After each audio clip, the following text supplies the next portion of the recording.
7 gavrana. Imao neki čovjek 7 sinova, a ni jedne kćeri, premda je želio.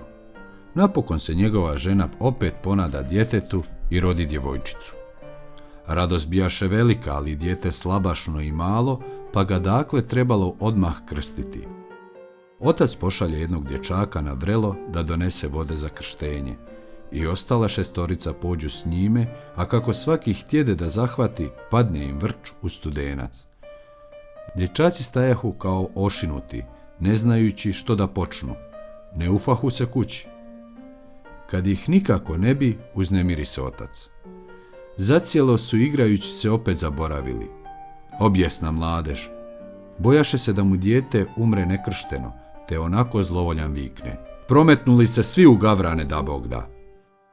Jedva je to izgovorio, kad li ču šum u zraku iznad svoje glave, pogleda uvis i opazi kako se 7 gavrana, crnih poput ugljena, diglo i odletjelo.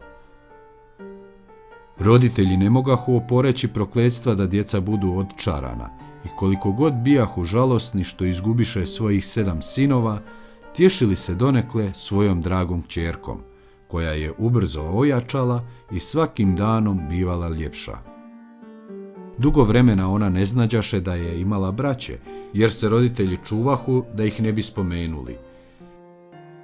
Jednoga dana slučajno čuje kako ljudi o njoj govore da je doista lijepa, ali da je upravo ona kriva nesreći svoje 7 braće. To nju strašno ražalosti i ona pođe ocu i majci te ih zapita da li je imala braće i kamo ih je nestalo. Roditelji nisu više mogli sakrivati tajne, te joj napokon rekoše da je to sudbina, a njezino rođenje da je samo bezazlen povod tome. No djevojku od dana u dan uznemirivaše savjest zbog toga i mišljaše da bi braću trebalo nekako izbaviti. Nemaše mira ni pokoja dok jednoga dana ne krenu u daleki svijet da pronađe svoju braću i oslobodi, pa stajalo je što mu drago. Ništa drugo ne ponese sa sobom osim jednog prstenčića što joj ga roditelji dadoše za uspomene. Zatim kruh da ima kad ogladni, vrčić vode da ima kad ožedni i stoličicu da sjedne kad se umori. I tako je išla te išla daleko, daleko do nakraj svijeta i došla k suncu. A sunce bijaše prevruće i strahovito, jer je proždiralo malu djecu. Djevojka brže pobjegne i pohiti k mjesecu, a on bijaše suviše hladan i strašan i opak, pa kad je opazio dijete, progovori: mirišem ljudsko meso. Djevojka se brže udalji i dođe k zvijezdama.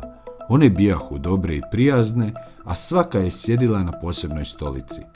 Danica ustane, dade joj pileću košticu i pouči je ovako: bez ove koštice ne možeš otvoriti staklenog brda, a u staklenom se brdu nalaze tvoja braća.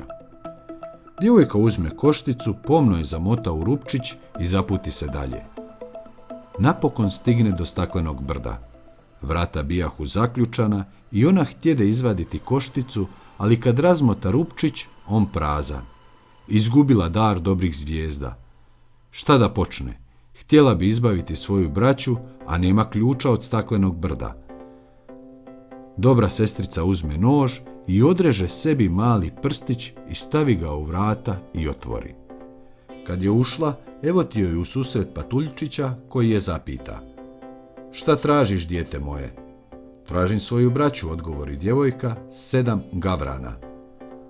Gospoda gavrani nisu kod kuće, reče joj patuljak, ali ako želiš čekati dok se vrate, uđi.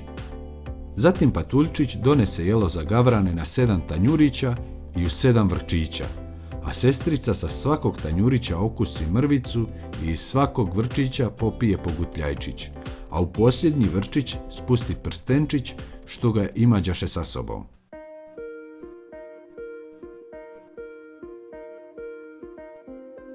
Najednom se oču u zraku lepršanje i lelek.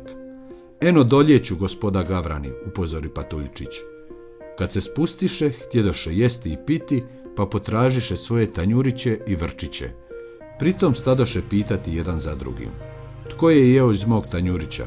Tko je pio iz moga vrčića? to su bila ljudska usta. A kad 7. ispit do dna, dokotrlja mu se prstenčić. Gavran pogleda i prepozna prsten svoga oca i svoje majke. Bože daj, vikne, da je naša sestrica ovdje, onda smo izbavljeni. Kad djevojka prisluškujući za vratima oču tu želju, iziđe pred braću i u taj čas poprime Gavrani opet svoje ljudsko obličje.